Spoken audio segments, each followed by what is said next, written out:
People had gathered at a funeral to pay their final respects to a young woman who had passed away too soon. During the solemn ceremony, lightning suddenly struck the coffin.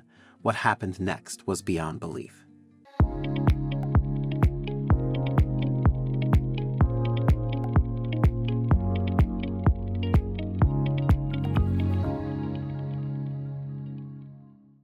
Andrea, 26, couldn't believe what she had just heard. She pulled the phone away from her ear and slammed it onto the table. Overcome with emotion, tears streamed down her face as she sat in the cafe, sobbing uncontrollably, unaware of the people around her. That's when Nolan, a fellow patron of the cafe, noticed her distress. Approaching her with genuine concern, he offered his support. "Can I sit?" he asked, extending a handkerchief.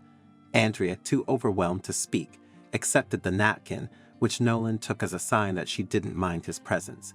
He sat down beside her, looked at her with a reassuring smile, and said, "If you need someone to talk to, I'm here for you. Tell me anything. Your secrets are safe with me."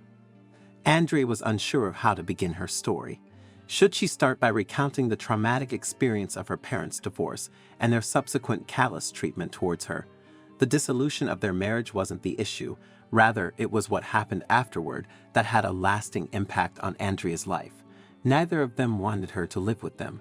They saw her as an obstacle to the new lives they desired. The only person willing to accept her and raise her was her father's mother, Grandma Renee, who lived in a small village. After Andrea moved in with her grandma, she had to change schools, which only made things worse for her.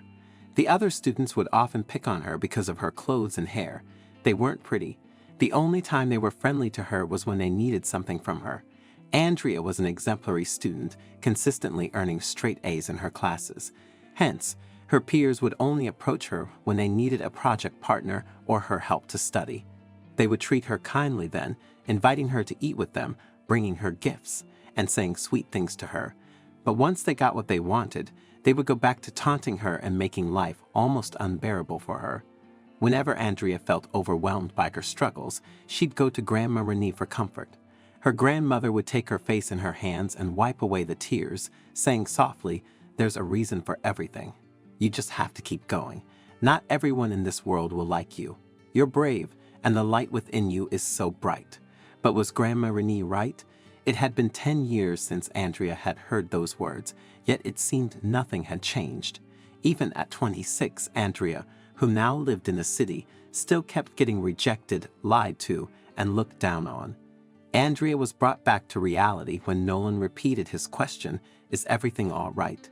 She nodded, confirming that there was no problem. Nolan looked at her intently to ensure he didn't miss any details of what she was about to say. He was ready and willing to help in whatever capacity necessary.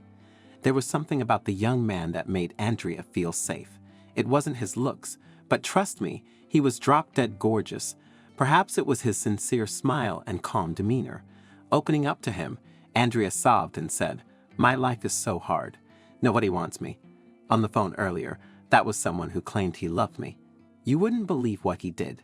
My heart aches so much," she said and clenched her fists. A few months ago, Andrea met Mark, and she thought her life was finally shaping up. Mark was a typical bad boy. He wore leather jackets and chains, had tattoos, attended wild parties, smoked and drank a lot, and swore frequently. Andrea wasn't into guys like Mark, but she got carried away by the attention and care he showered on her. He would take her to clubs and other social gatherings. At parties, he would dance with her while holding tightly onto her waist.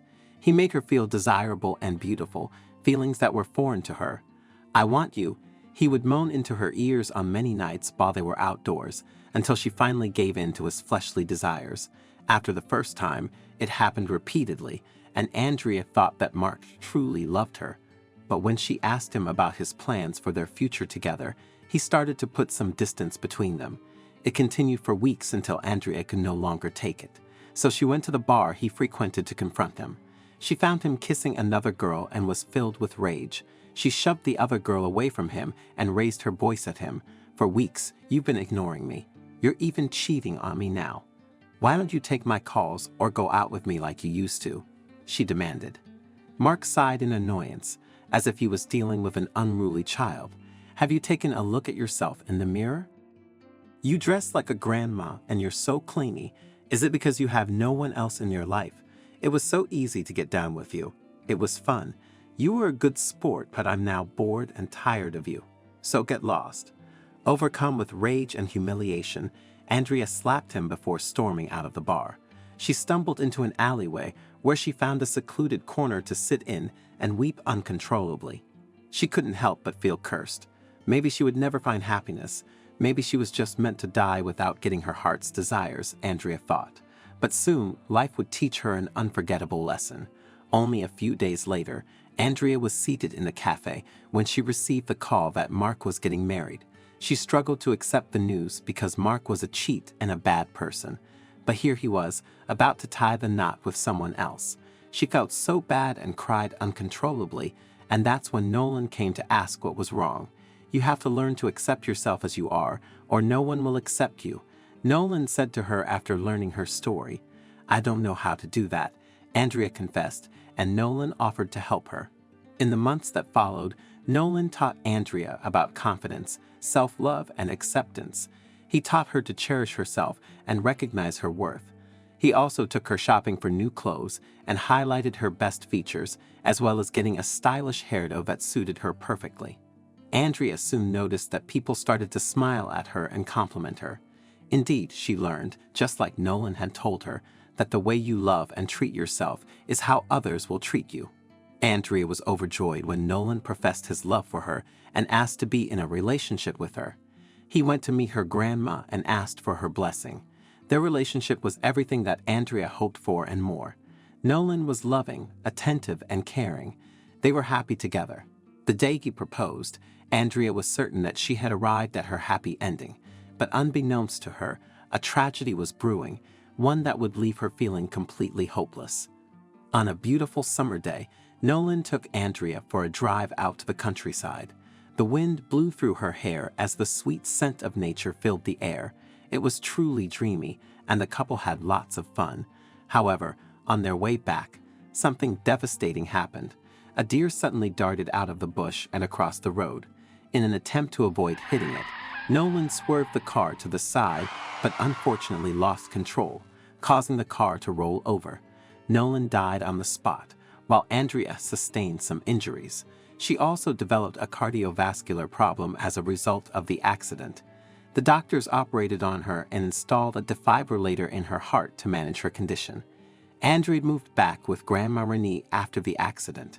Her grandma cared for her and watched over her while she recovered.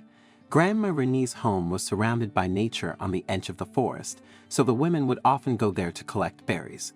Unfortunately, one evening while they were in the forest, Andrea suddenly slumped to the ground. Quickly, Grandma Renee called for help, but by the time help came, the medical practitioners couldn't detect a pulse, and Andrea was pronounced dead. Grandma Renee was inconsolable. It's not fair. My daughter has known nothing but pain all her life. She hasn't gotten any of her heart's desires. Life is so cruel, the elderly woman cried. People gathered for Andrea's funeral the following day. It was a windy day with a storm predicted. As Andrea lay in repose, lightning suddenly struck the coffin. What happened next was unbelievable. Andrea gasped and opened her eyes, stunning everyone present. She was immediately rushed to the hospital, where doctors determined that the metallic pieces of the coffin had conducted the lightning's current, activating the defibrillator implanted in her heart. It turned out she hadn't been dead, but in a coma with an almost imperceptible pulse. After this miraculous event, Andrea felt as if nature had given her a second chance at life, dispelling her feelings of being cursed or unlucky. Even more astonishingly, 6 months later, something else extraordinary occurred. While in the bathroom, Andrea felt an intense urge to push. To her amazement, she gave birth to a tiny baby who bore a perfect resemblance to Nolan. It turned out that Andrea had been pregnant all along. Miraculously, the baby had survived despite everything that had happened. This little girl brought immense joy into Andrea's life, and someday, perhaps, she would find true love again. I'm really keen to know your thoughts on this story, so please don't hesitate to share your insights in the comments section below. If you enjoyed this video and found it engaging, I invite you to subscribe to our channel for more similar content. Feel free to share this video with your friends and family to spread the enjoyment. Take good care of yourselves, and I'm excited to connect with you in our future videos.